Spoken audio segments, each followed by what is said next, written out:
নমস্কার, শুভ সন্ধ্যা। নিউজ ভ্যানগার্ডের পর্দায় আপনাদের সকলকে স্বাগত। আমি সুপ্রীতি রয়েছে আপনাদের সঙ্গে। চোখ রাখবো আপডেট খবরের দিকে। শুরুতেই নজর রাখবো রাজ্যের আইন শৃঙ্খলাকে কেন্দ্র করে ইতিমধ্যে বৈঠকে উপস্থিত ছিলেন বা পৌরোহিত্য করলেন রাজ্য পুলিশের মহানির্দেশক অমিতাভ রঞ্জন, এবং এই বৈঠকে মূলত বাংলাদেশ সংক্রান্ত একাধিক আলোচনা হয়েছে বলে খবর এখনো পর্যন্ত সূত্রের।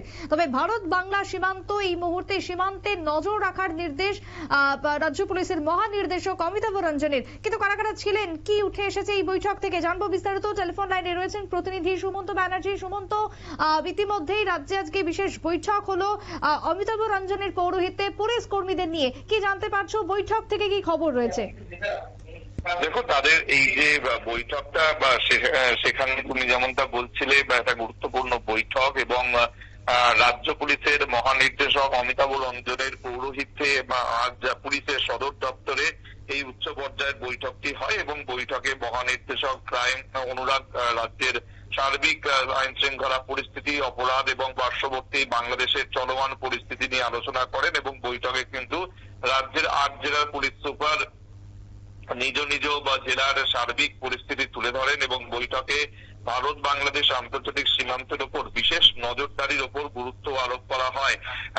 আজকের এই যে বৈঠকটি ছিল বা বৈঠকটি বা প্রাথমিক আমরা যেটা এখনো পর্যন্ত জানতে পেরেছি বা যেটা পুলিশের তরফে আমাদের জানানো হয়েছে নিউজিল্যান্ডকে, যে এটি তাদের একটি মান্থলি রুটিন বৈঠক ছিল। কিন্তু এই রুটিন বৈঠকে শুধুমাত্র যে পুলিশ সুপাররা তাদের নিজ নিজ জেলার যে আইন শৃঙ্খলা পরিস্থিতি সেটা তুলে ধরেছেন, শুধু তাই নয়, সেখানে কিন্তু বেশ গুরুত্ব পেয়েছে বাংলাদেশের যে চলমান পরিস্থিতি এবং বর্তমানে বাংলাদেশের যা টালমাটাল অবস্থা।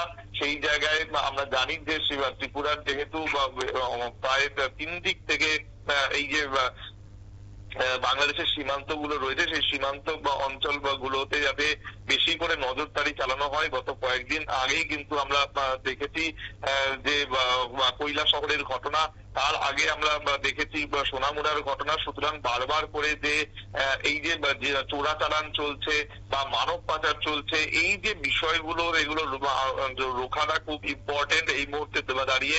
কয়েকদিন আগেই আমরা জানি যে রেল পুলিশের তরফেও কিন্তু 5 জন যারা ইন্ডিয়ান এজেন্ট, ভারতীয় এজেন্ট, তাদেরকে আটক করা হয়। তাদেরকে আদালতে তোলা হলে আদালত তাদের 3 দিনের পুলিশ রিমান্ডের পুলিশ হেফাজতের নির্দেশ দিয়েছে। এবং এই যে ঘটনাগুলো তাতে কিন্তু রাজ্যের যে আইন শৃঙ্খলা পরিস্থিতি তা কিন্তু বারবার করে প্রশ্নের মুখে পড়ে যাচ্ছে। বিশ্ব মঞ্চে বা রাজ্যের যে মুখ সেটা কিন্তু নষ্ট হচ্ছে।